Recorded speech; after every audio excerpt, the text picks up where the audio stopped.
What is up, everybody? Welcome back to another NBA Rundown brought to you courtesy of Run Pure Sports and Run Pure Bets. I have the boy genius, the prop king with me today.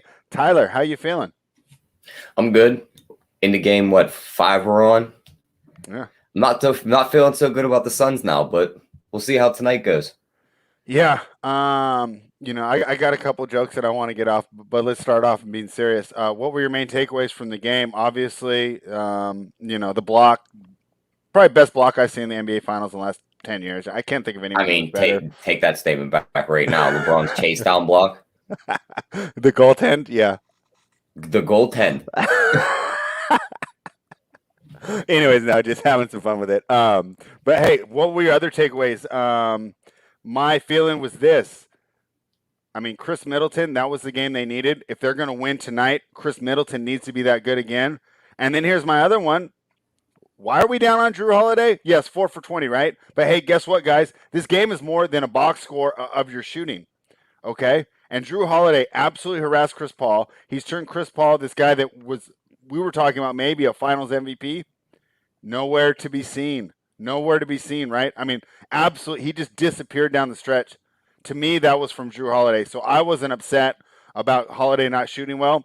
Middleton needs to shoot well in order to be effective. Those are my two main takeaways going into tonight. What do you think? Yeah, I mean, I like both of those. My one takeaway I really picked out from this game, and it's come from the last couple games. There's something wrong with Chris Paul. He's hurt. Remember that one game? I think it was late in the Clippers series. They showed the trainer go over to him and put the towel over his wrist, and you couldn't see what he was working on. I think he tore some ligaments in that wrist. When's the last time we see him get a layup at the rim and make it? Garbage time. So after the game was decided, he got to the rim and made a layup. Yeah, right? I mean, when they were already shooting the free throws, they gave a free throw one then. But you're right. Yep. With the game on the line, Holiday clamped him. And this difference between being 31 and 36, right? Yeah, I mean, I think it's a little bit of an injury. I also think he's just tired. You see the minutes he's played. He was never playing these many minutes in the regular season. Now he's pounding out close to 40 minutes a game. I think the miles are catching up to him too. I just think he's fatigued.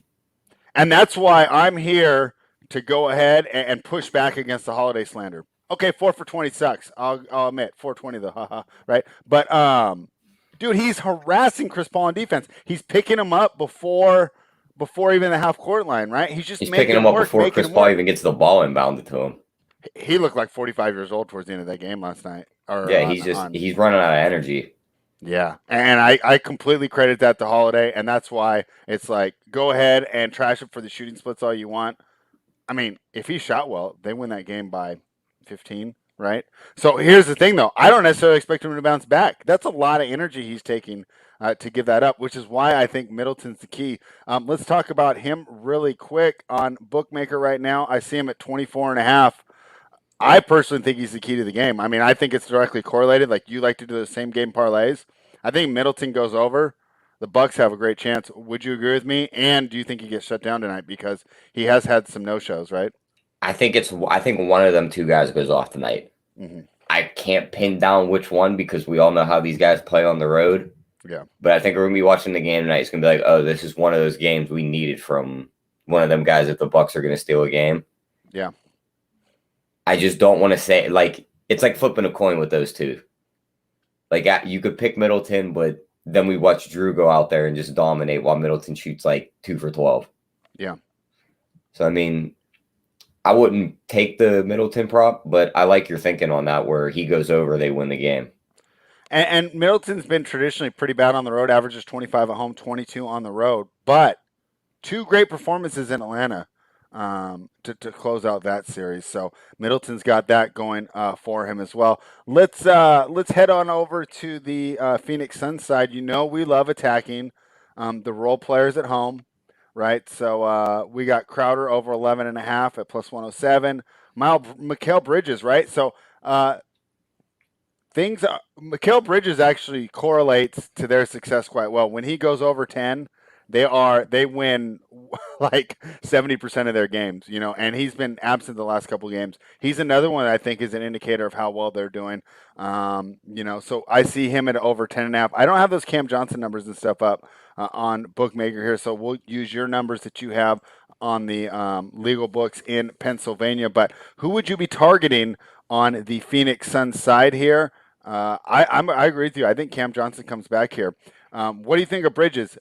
Great point, right? When players like Booker go for 40, it's awesome and it's fun. And if you put him in your captain spot on DraftKings, that's fantastic. But also notice the other players start watching a lot. Yep. Did you think that's an issue? And do you think Bridges bounces back tonight? I think Bridges bounces back. I think he definitely gets you 11 points. Mm-hmm. But I mean, they're just handing out free money with these Cam Johnson props. The dude's gotten in the double digits like 8 of his last 12 games. His number's still 9.5. I'm just going to keep hitting that until they put it up a little higher because he's the main guy off the bench for them, really. Campaign's become non-existent in this series. So somebody's got to shoot the ball off the bench, and that's been Cam Johnson. I mean, Campaign at 7.5 isn't terrible, but I'd rather play the Cam Johnson one at 9.5. I think we see him put up like 12 to 15 points tonight. Oh, I'm much higher on Cam Johnson than Campaign. So you know me, I love to jump on these subreddits and see what the fans are thinking because obviously they watch, detailed. During the playoffs, not so much, but during the regular season for me, when I can't watch 12 games a night, it's a great resource to find out which role players are really showing out because a great 12 minutes, and a real hardcore fan base is going to love that. I mean, and I disagree with this.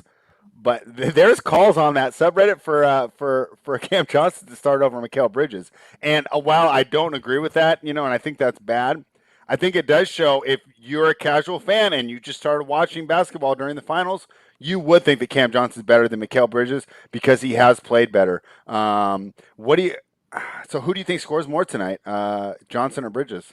I think Johnson. But would I be surprised if Bridges has another breakout game like he had? What was that game 2 where he scored almost 30?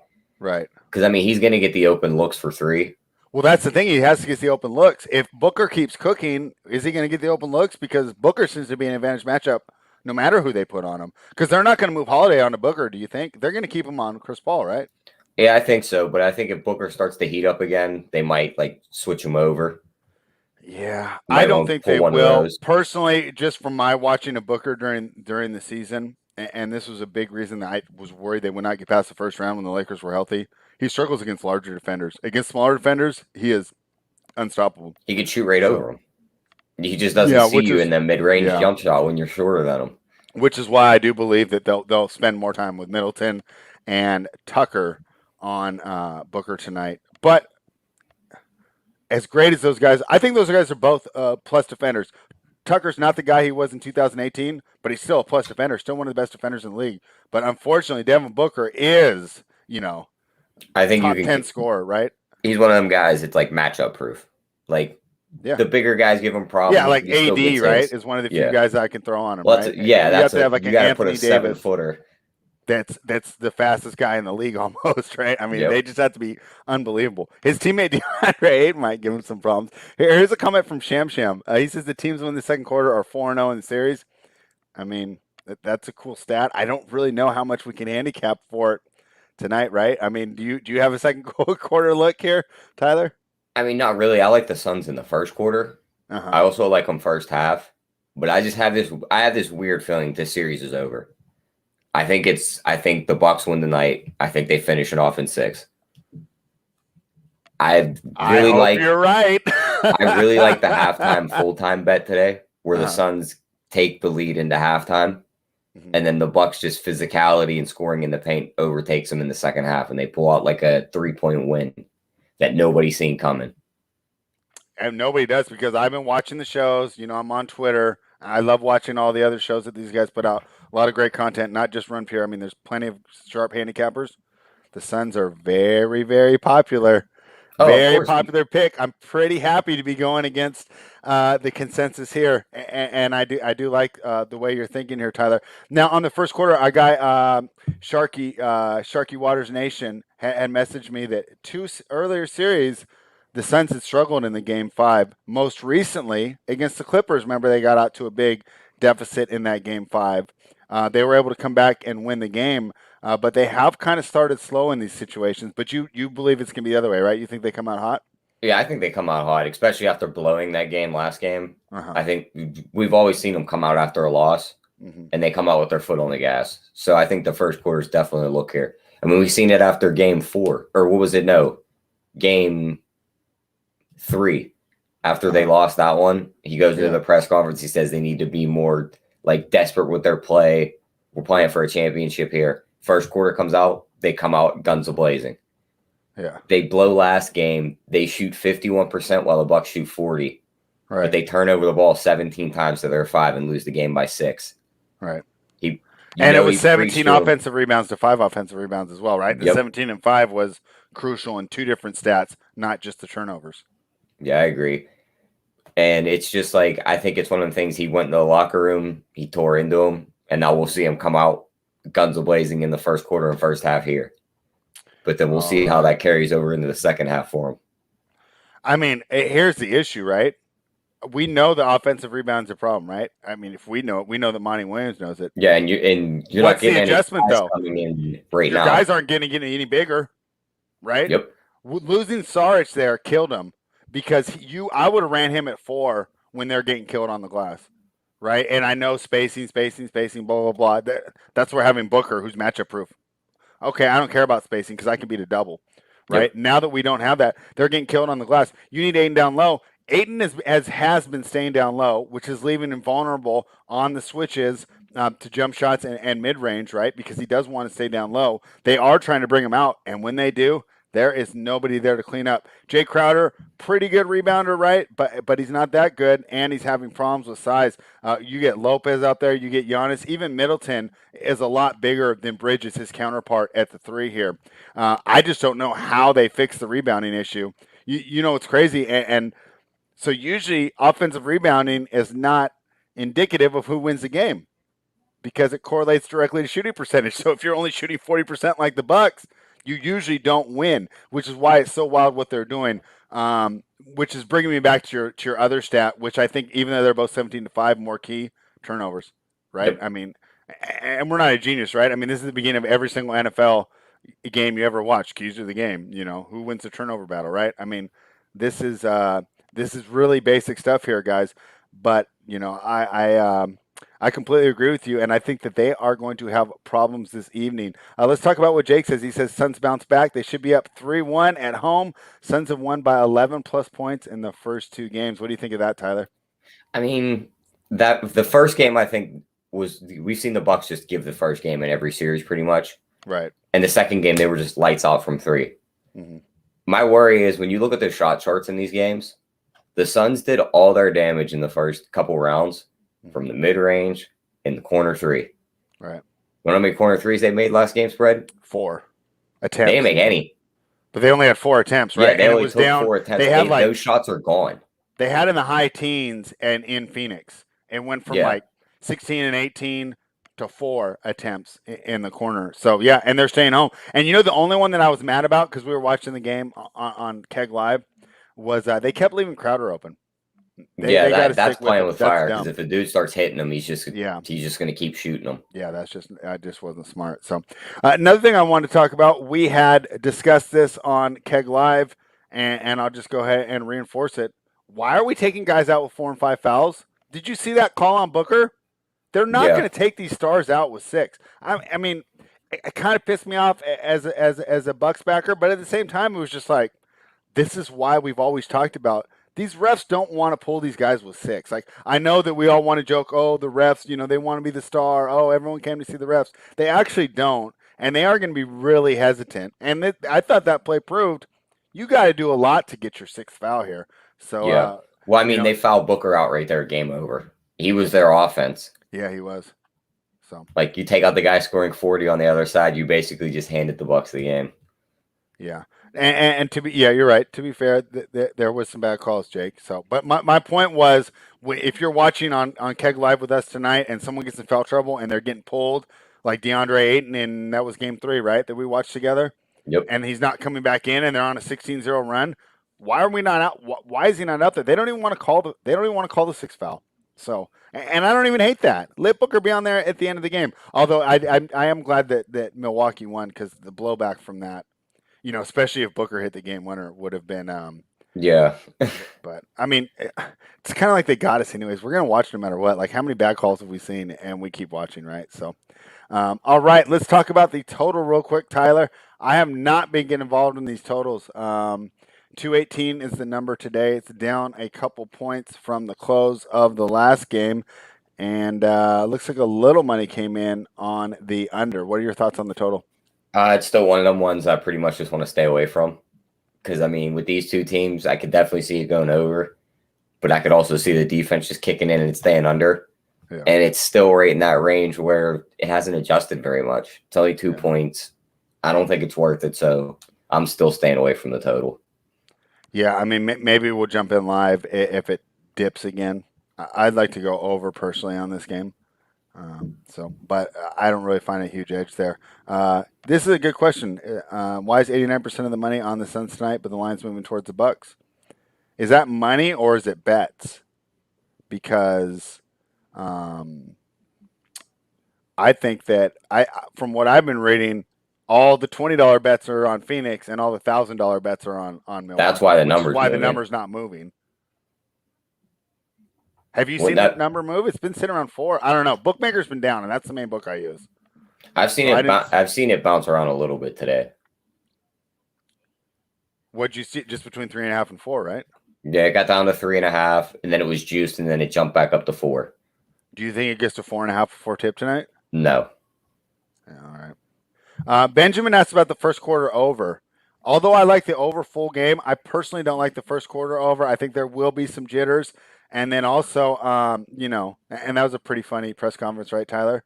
We know that Giannis is going to have to tinkle with 8 minutes to go, with 4 minutes to go in the game, so he won't get it out. I personally, I don't think it goes over first quarter, but I'd love to hear why you would think. I mean, Tyler, do you agree with me there that it's more likely to be under on the first quarter, even if I like over first game, or do you think Benjamin's got a good idea here that they come out quick?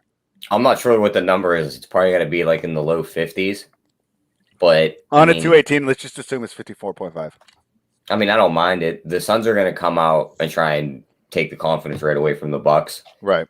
And if one of the teams gets into 30 points in the first quarter, you're definitely going to get that over. But yeah, it's one of them bets I think I'd stay away from too. All right, but let's go this one step further. We know the Suns do want to come out and take the confidence. Are they going to do that by playing with pace? Or do you think Chris Paul is going to be even more deliberate in the first quarter? I think you have to beat this team with pace. Like, trying to slow it down and let Chris Paul methodically beat you is just letting Drew Holiday clamp him down. Yeah. Like, it might be time to just let Booker run the point and just crank things up a notch and just run and try and leave some of these guys behind when you're running in transition. But the other problem I guess my issue there is Booker's not the best passer yet. Yeah, the other problem is the Bucks play well in transition, so you're kind of playing with fire there. Yeah, I agree. I mean, they do match up pretty well. Let's talk. We'll do a couple more players here, and then we'll go ahead and wrap things up. Another guy that I think is key tonight, not necessarily correlated like Middleton, but definitely would be a lot helpful. What do you expect from Brook Lopez tonight? On Bookmaker right now, I see a 10.5 at minus 127. He's another one where I kind of feel like they do need a nice performance for him if they're going to pull off the upset. Do you expect a big night from Brook Lopez, or do you think they get Giannis at the 5 going a little earlier due to the desperation of the situation? I think they get Giannis at the 5 going a little quicker. I mean, so you think Brook's down to like 20? Yeah, he scored 14 points last game, but he also scored 6 of those 14 at the free throw line. Yeah, I don't think he gets that many free throw attempts again. He was 0 for 5 from 3. That's where he was going to make his money in this series. Mm-hmm. I ain't touching no Brook Lopez overs, even if you gave me a free bet. Okay, I love it. I mean, that's what we're here for, to get all this type of analysis. Talk to me about Bobby Portis, because they seem to be correlated. One seems to go off and the other doesn't, right? Because if Lopez isn't playing well, the minutes are going to go to Portis early in the game, and then they're going to run the final 5 with Connaughton in the final 5 there, with Tucker, Connaughton, Holiday, Middleton, Giannis. That's the best 5 in my mind for the Bucks. Do you think Bobby Portis maybe picks it up a little bit because of this, or should we just write off every Suns role player? No, I mean, I think he could definitely play well. I mean, his points prop is only 6.5, so I mean, it's not like he's got to go crazy here. What's my guy Patty C at? I think like 9. I'd have to go look. But for Bobby Portis, he shot 1 for 6 last game, and he still scored 3 points. So I definitely think he could get up over that 6. And he's one of them guys. He'll be on the offensive glass. He can grab you a couple gimmies and just score those little putback buckets. And with that low of a number, I mean, he could fall into that number. Yeah, I don't have just a points on Bookmaker for Patty C, but I got points, rebounds, and assists at 13.5. What do you think of that? I'm not sure how much he does with other things in the game to bet that. I don't think so either. I think that's a bad play. Yeah. Points, rebounds, and assists. If I'm targeting role players, it's usually an under. Because I just want that higher inflated number. All right. Is there any other props you want to talk about before we just move on to our general picks and best bets? No, I'll keep the one for our best bet. Because it's just basically a game prop, not a player prop. Wonderful. And final thing, whoever wins tonight, do you think it's a blowout or do you think it's a single-digit win? I think it's a single-digit win. All right. I think if the Suns come out and are just guns a blazing, that's the only way you see a double-digit win, and the Bucks are just flat-footed. Well, I don't know. Because the Bucks are front runners. If they get ahead, they're just going to keep rocking and rolling. Yeah. Here. So, Devin Booker. I mean, does he continue to do well? I saw our guy Ian Cameron talk about he was a little worried that Booker is going to be tired. You know, I wrote him back. I said, "Hey, I don't think he will because of the extra day of rest." Do you think we see another fantastic, dare I say, Kobe-like performance? I mean, somebody's got to do it for this team if they want a chance at winning. CP3 is not doing it. All Ayton's really doing now is grabbing rebounds. Yeah. So, I mean, Booker's probably looking around like, well, looks like I got to score all the points, and that's what he did last game. So I'd expect them to shoot the shit out of the ball again today. But I just don't know if they're all going in like they did last game. And as a Bucks backer, I did not like when he had the ball. It just felt like every time it felt like the rim was 4 feet wide. It was like every time it left his hand, it just looked so nice. It was just like that's going in. Yep. That's going in. We was going to go the best bets, but this is a great question from Jake here. Paul turnovers at under 2.5 plus 105. Do you think Paul's better at handling the ball? I like the over there. Yeah, I like the over there too. Yeah, I mean he's had almost as many turnovers in his last 3 games as his entire postseason combined. It's holiday time, right? Yep. I mean, it's just too much for him. It's holiday. That's the reason why I acquired him. It's his wrist injury. It's all that put together. The fatigue. Yeah. So, I like the over there. So it is time for best bets. What is your best bet today, Tyler? I'm going to go with the halftime full-time bet. Uh-huh. We're going to take the Suns to cover that first half. Okay. But the Bucks are going to chip back into this and win the game at plus 600.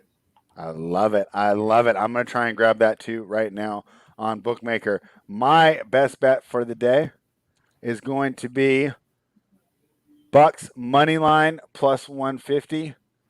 Tyler, I know that we saw the guy beating up the Nuggets fan, and he said Suns in 4. I'm with you. Suns in 4 straight losses. Bucks in 6. Let's go. I'm taking the Bucks money line tonight at plus 150. Guys, thank you for hanging out today. Please like the video, subscribe to the channel, and we will be back on Tuesday for sure, because no matter what, there will be a Game 6, and potentially we will be back for Game 7. I'll tell you what, and this is not a hot take, I think that this is a must-win for Phoenix. I think if they lose tonight, it's over if they lose tonight. I don't feel that way for Milwaukee. I feel like Milwaukee could lose this game, grab Game 6, and then win Game 7. So, should be a great performance. Should be a great game. I hope the Bucks come through. I'd love for that block to live in NBA Finals lore, right, and not be forgotten. It's a great block, but it's not like oh my god, like how was it not? He was covering the guy who threw the alley-oop, and then he switched. He was like 4 feet away from him and watching his eyes. He even said it. He's like, the moment his eyes looked over my shoulder, I was ready to turn around. Yeah, that's called basketball IQ, right? That's LeBron was like 40 feet down the floor. Do you think Kyrie Irving would figure that stuff out? Do you think James Harden figures that stuff out? No. I think LeBron James chasing down block to save the series in Game 7 is a lot more important. We will revisit this during our draft show. Thank you, Tyler, for hanging out. And as the leading member of the Alperin Sanguine fan club, I will be signing off. We'll be back on Tuesday, guys. This time seems to be working for us. We're going to do 3:30 Eastern again. Thank you, everybody, for watching, and run pure.